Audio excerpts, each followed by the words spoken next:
Since I have some awesome guys on TikTok right now listening, I'm thinking, may I have your opinion, please? What is it with men these days and not wanting to date? Do you guys have a fear of commitment? Is it the woman these days? Does it have anything to do with spending money on women? Does it have anything to do with trust issues? Maybe dating apps? Maybe you feel like there are endless options in terms of significant others? Please let me know in the comments. I know it's been talked about a lot, but why is dating in Toronto so hard? I've been single since last March, so almost 2 years now. And it's been so bad. So bad. I'm just tired of being on the streets. Somebody please take me off the streets. I don't belong there. The dating apps, so bad. Hinge, so bad. Raya doesn't fucking work. There is nobody in Toronto on Raya. Tinder, Bumble, I'm not even talking about those. I can't, I cannot. The dating scene in Toronto is already bad, and it doesn't help that everybody knows everybody else. Okay, kind of similar, but last week I was at a Netflix event and I met this girl. She was super nice. She's like, add me on Instagram. So I give her my phone and she types in her Instagram and she sees we have mutuals. So then she's like, wait, how do you know this guy? And immediately I'm like, fuck, and it's a guy that I went on a date with like maybe 3 days prior. And I tell her and she's like, no way, I'm supposed to go on a date with him next week. And I was like, why is Toronto so small? Like, this is just, I can't.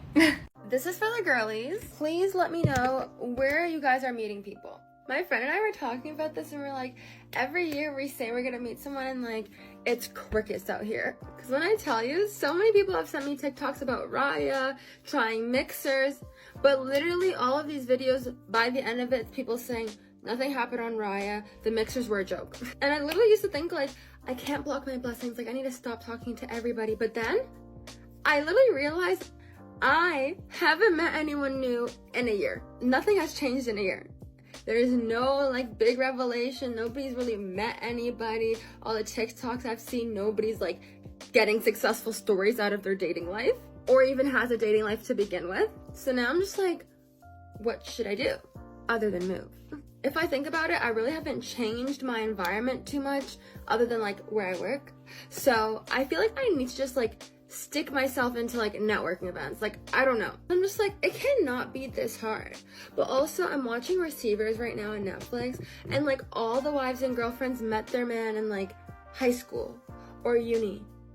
Why was that not successful for me? So in my head, I'm just like late to the game, but I know there's time.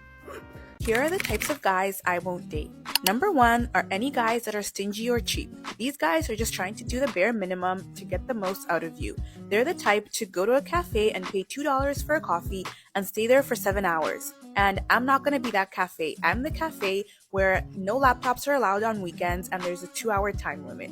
Next up, men that are active on Instagram. I'm sorry, but posting on Instagram in 2024 is already so embarrassing. I've literally seen a man use hashtags on Instagram and he knew the trick to do the little ... so people don't see the hashtags. How do you as a man know that? I'm sorry, that's embarrassing. Next up, guys that are always outside. Honestly, as a man, you should have some hobbies and be able to spend your time doing things that are fulfilling. Being outside every weekend is concerning because what's out there for you? What are you doing? Get a hobby, play sports, video games, money, things like that. Any guy that's never been with a baddie before.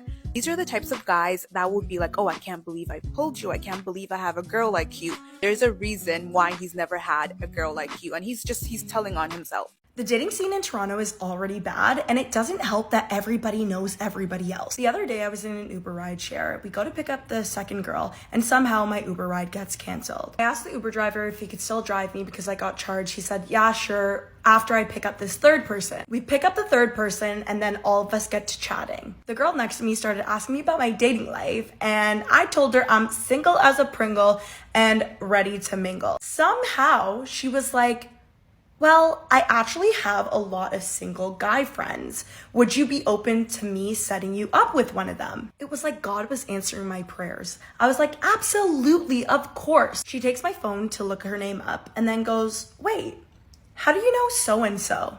I'm like, who? I look at the name and I look at her and I laugh. She looks at me and is like, oh my God, you went on a date with him. And I literally couldn't help but laugh because what are the odds? Then she goes, I can't believe you know him because he was the guy that I was gonna set you up with.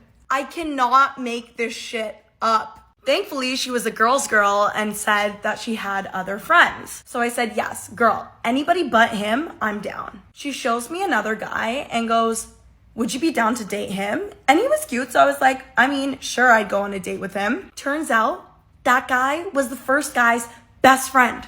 Then I had to explain to her that we didn't really even go on a date. He basically invited me over to make me salmon and then try to hook up with me, so I left. So we exchanged Instagrams, and now all that's left to do is wait. I may have just found the love of my life. I don't know. Stay tuned. I don't know why no one has mentioned how hard it is being a woman in Toronto in the summertime. I don't know about you guys. I genuinely get scared when I get approached by men because I'm not trying to hold down a conversation. I don't want to talk to you. And then yesterday on TikTok, I saw a girl who rejected a man by saying, I have a boyfriend who got shot and killed. Boom, boom, pow. For saying she has a boyfriend. So I can't even say I have a boyfriend anymore because nobody cares. And other times that I have said, oh, I have a boyfriend. Oh, your boyfriend doesn't let you have friends? Sir, are you crazy? And now I finally understand when people say the dating pool in Toronto is trash because why would you even want to be with a girl who has a man? Walking my dog, I wear sweatpants from Walmart, hoodied up, a bandana underneath, so I'm gender neutral in the public, in the broad daylight, and I get approached, oh, what's your dog's name? Oh, so what's your name? I don't know my name when I look gender neutral. I genuinely don't get it. Like, what? It just makes you feel like the men in Toronto are just hungry for whatever there is. No shade to the LGBTQYZ community though. And you know what's crazy too? When I used to work at Good Life Fitness, when I used to close the gym, I made a report because this one man would stay every night that I was closing up the gym. And he would always try making conversation with me when I'm trying to clean up and close the gym and go home. I was scared. I was a scared little girl. And when I told Good Life, they said, he just has no one to talk to. Why is that my problem? Anyway, God bless the women of Toronto. Let's do our cross. God bless us. Save us. Okay guys, this is the story of how I was love bombed when I lived in Toronto. So I matched with this guy on Hinge in November 2019 and we met for drinks at the Drake Hotel on a Saturday afternoon at 4 p.m. for their happy hour. And this man is telling me that he lived in Manhattan, he was raised there until he was 13, his parents are really rich, and I'm just like, ooh, okay. He's worldly okay, he went to Victoria for university, he was raised in Manhattan till he was 13, he's traveled a lot, now he's living in Toronto. So at the end of the day, we're getting along really well, obviously. And he invites me to tag along with him and his friends to this warehouse DJ party later that night.